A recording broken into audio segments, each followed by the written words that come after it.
Nah, sekarang di bagian akhir kita akan berbicara mengenai probability bounds namanya. Probability bounds. Ada beberapa teorema yang akan kita lihat. Ada teorema Markov, Chebyshev, Chernoff, ditambah dengan yang terakhir itu adalah Murphy.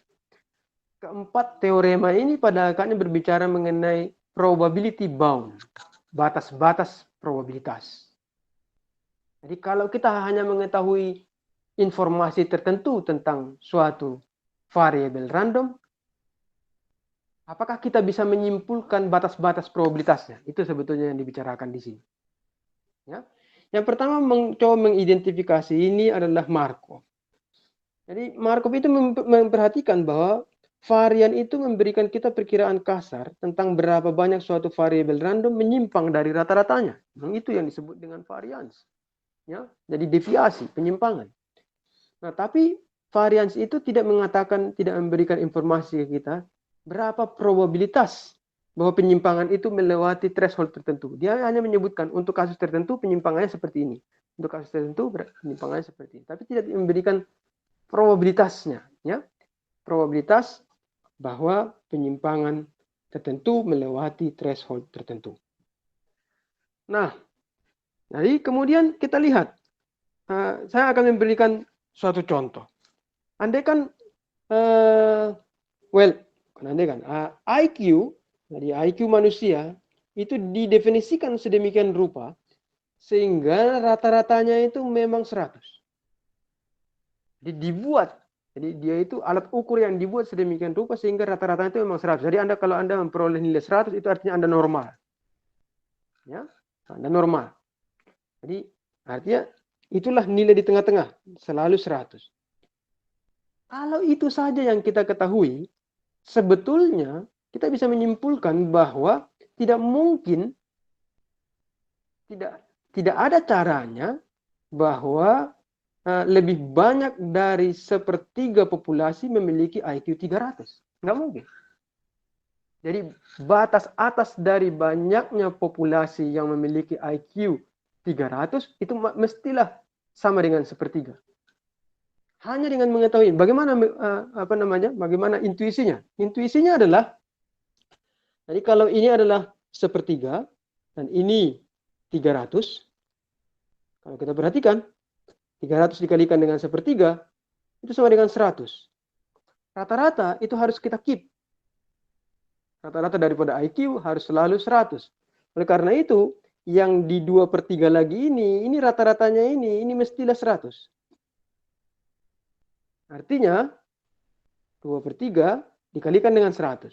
Ini, ya, jadi sepertiga dikalikan dengan 100. Nah, kalau jumlahnya ini lebih besar daripada sepertiga, jumlahnya ini lebih besar daripada sepertiga, maka yang ini itu tidak ada caranya. Tidak ada mekanismenya.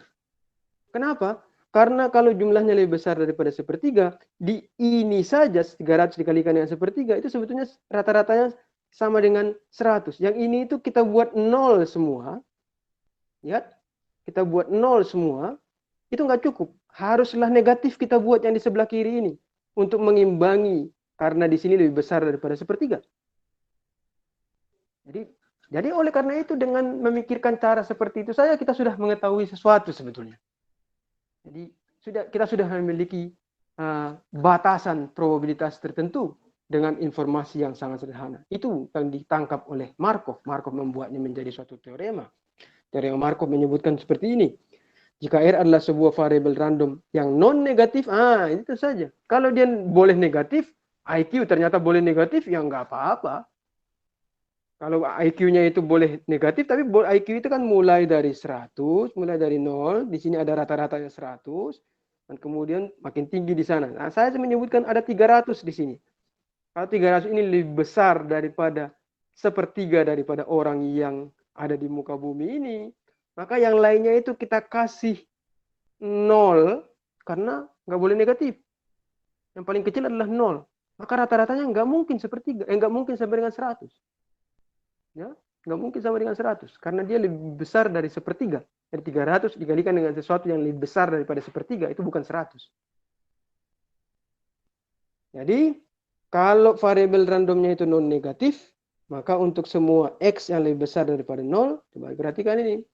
Probabilitas bahwa nilai daripada variabel random itu memiliki nilai, dari variabel random itu memiliki nilai yang lebih besar sama dengan X, itu lebih kecil dari ekspektasinya dibagi dengan X. Jadi, kalau kita aplikasikan tadi, probabilitas bahwa IQ memiliki nilai yang lebih besar sama dengan 300, itu mestilah lebih kecil sama dengan 100 dibagi dengan 300. Ya kan? Berapa itu? Lebih kecil daripada sepertiga. Itu tadi. Lebih kecil sama dengan sepertiga. Tidak mungkin lebih besar daripada sepertiga. Jadi, kalau rata-ratanya saja yang saya ketahui, sebetulnya saya sudah bisa membatasi probabilitas tertentu. Probabilitas bahwa variabel random itu berada nilainya di bawah nilai tertentu. Ya, lihat ini. Variansi tidak bisa spesifik memberikan batas probabilitas penyimpangan melewati threshold tertentu. Ya. Jadi penyimpangannya itu, lihat ini kan penyimpangannya ini. Penyimpangannya, jadi R itu berada di atas X. Itu kan penyimpangannya. Nah, bagaimana kalau penyimpangannya itu kita buat persis sama dengan ekspektasinya? Nah, lihat ini. Ini diungkapkan dalam korolari ini.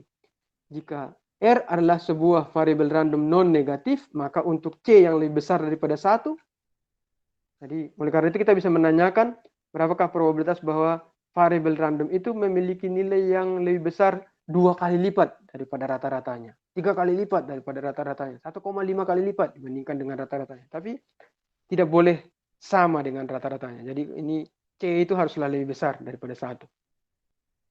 Maka ini lebih kecil sama dengan 1 dibagi dengan C. Nah, ini sebetulnya mudah sekali ini. Ini Anda tinggal mengalihkan. Di sini ada X. X-nya itu Anda buat, ya. Jadi X-nya ini Anda buat sama dengan C dikalikan dengan ekspektasi daripada R. Dan kemudian oleh karena itu dan di sebelah kanan ini lebih kecil sama dengan ekspektasi daripada R dibagi dengan X. X itu adalah C dikalikan dengan ekspektasi daripada R. Oleh karena itu hilang 1/C. Ya. Nah, kalau kita perhatikan di Markov theorem, berarti bentuknya itu adalah 1/C. 1 dibandingkan dibagi dengan sesuatu. Dia itu polinomial gitu ya. Jadi 1 menurun secara probabilitasnya itu terjadi dengan polinomial seperti ini. 1 dibagi dengan C. Ya.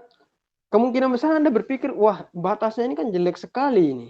Sebagai contoh, kita menanyakan, kalau saya memiliki 100 koin, ya, jadi kalau saya memiliki 100 koin dan saya lemparkan dia, berapakah probabilitas mendapatkan semuanya head? Berarti yang kita cari itu adalah probabilitas dari R, ya, lebih besar sama dengan C dikalikan dengan ekspektasi daripada R. Ekspektasi daripada R itu sama dengan berapa? Well, ini ekspektasi daripada R. Jadi lemparan 100 koin yang fair. Kalau Anda melemparkan 100 koin yang fair, itu berarti kan 50 ekspektasinya. Anda melemparkan 100 koin. Berapa kalikah Anda mendapatkan head? Ekspektasinya adalah 50 kali. Nanti kalau dia menyebutkan 100 koin yang fair semuanya head, itu berarti C-nya itu akan sama dengan 2. Nanti probabilitas R memiliki nilai yang lebih besar sama dengan C dikalikan dengan C dikalikan dengan 50. Ini sama dengan 2. Ini mestilah lebih kecil sama dengan setengah. Mungkin Anda berpikir, ya jauh sekali itu. Kalau kita berbicara mengenai pelemparan 100 koin berdasarkan binomial distribution, itu probabilitas memiliki semuanya head itu kecil sekali, hampir mendekati 0. Ya, 0 ya, mendekati 0 ya, lebih kecil sama dengan setengah. Iya, tapi kan tidak, kita ini trivial sekali. Sebetulnya tidak. Ini tidak trivial. Karena dia sama sekali tidak mengasumsikan 100 koin itu seperti apa. Bisa jadi pelemparan daripada 100 koin itu independen, tapi bisa juga tidak independen. Coba bayangkan kalau pelemparan dari 100 koin itu tidak independen. Artinya hasil yang diperoleh untuk head itu umpamanya yang pelemparan yang kedua, ketiga, keempat, kelima, keenam, ketujuh, ke-8 sampai dengan ke-100 itu semuanya tergantung kepada hasil daripada pelemparan yang pertama. Maka kalau Anda perhatikan batas ini kan masih tetap benar. Jadi dengan kasus serumit apapun dependensinya, batas ini adalah batas yang benar. Jadi oleh karena itu jangan meremehkan teorema Markov. Kemudian coba kita perhatikan. Ada yang disebut dengan Chinese appetizer problem. Chinese appetizer problem itu seperti ini. Jadi andai kan kita memiliki meja bundar, di sini ada makanan A, makanan B, makanan C, makanan D dan seterusnya gitu ya. Terus kemudian ada N makanan, N piring itu makanan yang berbeda. Terus ini ada orangnya. Orang di sini menghadapi makanannya. Terus kemudian kita putar meja tersebut. Kita putar meja tersebut secara random gitu. Karena pertanyaannya adalah berapakah probabilitas bahwa seseorang tertentu akan mendapatkan makanannya kembali. Mudah untuk melihatnya.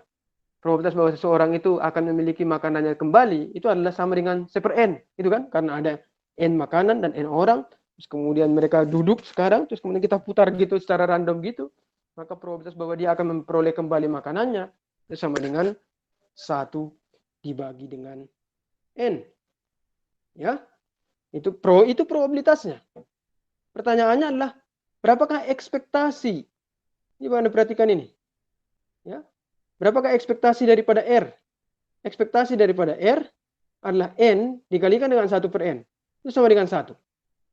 Dan probabilitas bahwa R lebih kecil sama dengan N itu, maaf ini salah, ini lebih besar sama dengan, jadi ini adalah batas, itu lebih kecil sama dengan ekspektasi daripada R dibagi dengan N. Oleh karena itu, 1 dibagi dengan 2. Ya. Jadi, ekspektasinya tadi ini adalah 1. Ya, terus kemudian N-nya ini, mohon maaf, yang ini adalah N, bukan 1 dibagi dengan 2. Nah, bandingkan ini dengan head checking problem. Anda masih ingat dulu. Kalau kita pergi ke pesta, terus kemudian cek head-nya gitu ya. Terus kemudian berapa probabilitas bahwa kita akan memperoleh head kita kembali. Itu sama dengan 1/n juga. Ya, berapakah ekspektasinya, berapa banyak orang yang akan mendapatkan head-nya kembali. Itu ya sama dengan 1 juga. Anda bandingkan dia dengan Chinese appetizer problem. Kemudian perhatikan bahwa teorema Markov itu ada syarat yang istimewa yang tidak boleh Anda lupakan, yaitu bahwa dia itu haruslah non-negatif. Kalau dia itu variabel random itu boleh memiliki nilai yang negatif, maka Anda nggak bisa ngapa-ngapain. Tidak boleh menggunakan variabel teorema Markov ini. Tetapi kita belum habis harapan. Kalaupun dia boleh memiliki nilai negatif, kita bisa menggesernya. Ya, menggesernya seperti apa? Umpamanya kita bisa menggunakan 2 buah teorema ini. Andai kan R adalah sebuah variabel random dan R lebih besar daripada L. Jadi kita sudah tahu pasti bahwa R lebih besar sama dengan suatu nilai tertentu. Ya, maka untuk semua X yang lebih besar sama dengan L, kita bisa menghitung probabilitas R lebih besar sama dengan X, itu sama dengan ekspektasi daripada R dikurangi dengan L, dibagi dengan X dikurangi dengan L. Artinya begini, kalau umpamanya variabel random Anda itu bisa jadi memiliki nilai yang bisa negatif. Umpamanya dia itu bisa jadi mulai dari -100 sampai dengan 100 umpamanya nilai daripada variabel random itu. Maka Anda bisa geser. Kalau awalnya itu nolnya di sini, ini adalah variabel random Anda. Ya, Anda bisa geser dia ke sebelah kiri. Geser dia sebelah kiri sehingga yang ini itu bisa dianggap sebagai 0. Ya. Jadi oleh karena itu T variabel random yang baru itu kita definisikan sama dengan R variabel random Anda dikurangi dengan 100. R dikurangi dengan 100. Kan tidak menjadi masalah. Ya. Jadi kalau variabel random Anda umpamanya sekarang sama dengan berapa? Umpamanya 2 gitu ya. Ya. Sebentar.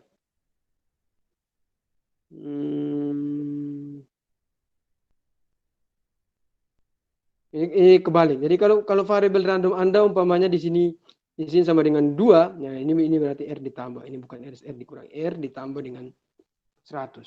Jadi kalau variabel random Anda dulunya bernilai 2, maka nilainya sekarang adalah 102. Anda mulainya dari sini.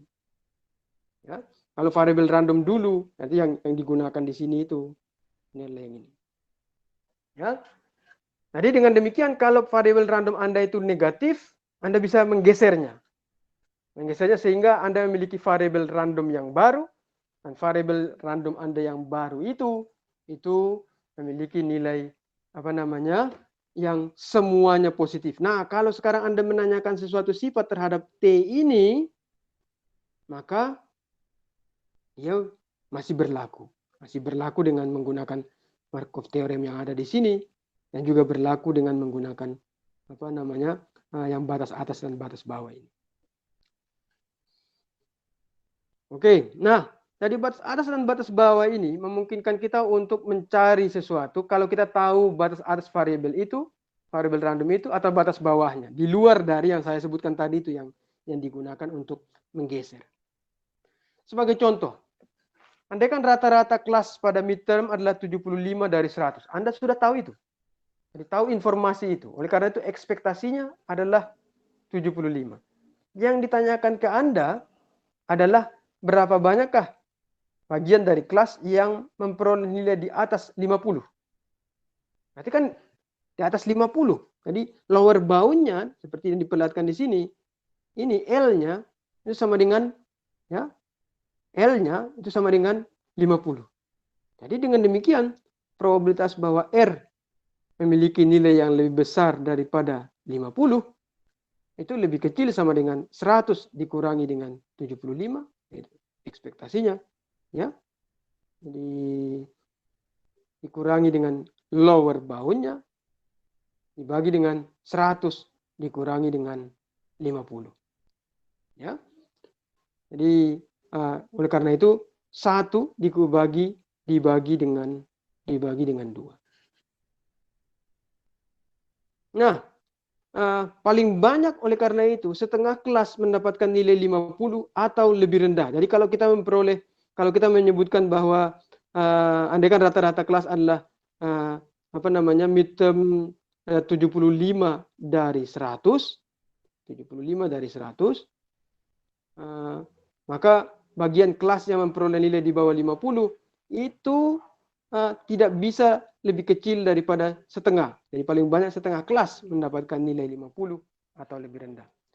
Nah, kalau kita perhatikan satu lagi adalah pembicaraan mengenai probabilitas di sini, itu di ujungnya saya bisa simpulkan sesuatu yang tidak probabilistik. Paling banyak setengah kelas mendapatkan nilai 50 atau lebih rendah. Pernyataan ini adalah pernyataan yang tidak probabilistik. Sementara pernyataan yang di atasnya itu masih probabilistik. Bagaimana mungkin ini? Karena ini terjadi karena sebetulnya probabilitas itu kita definisikan sebagai rasio, sebagai frekuensi. Ya. Jadi kalau yang kita maksudkan di sini adalah probabilitas bahwa R memiliki nilai yang lebih besar sama dengan 50, itu adalah jumlahan dari semua nilai yang lebih kecil sama dengan 50. Ya. Mohon maaf yang ini bukan lebih besar dari 50, ini lebih besar sama dengan yang ini lebih besar sama dengan gitu ya. Ya, bukan lebih kecil sama dengan. Nah, dan probabilitas bahwa nilainya itu sama dengan nilai tertentu. SI itu adalah nilai. Nilainya itu apa? Well, lebih besar daripada 50 berarti 50, 51, 52, 53. Itu kan masing-masing ada nilai dan orangnya. Berapa banyak orang yang memiliki nilai 50, 51, 52, 53 dan seterusnya.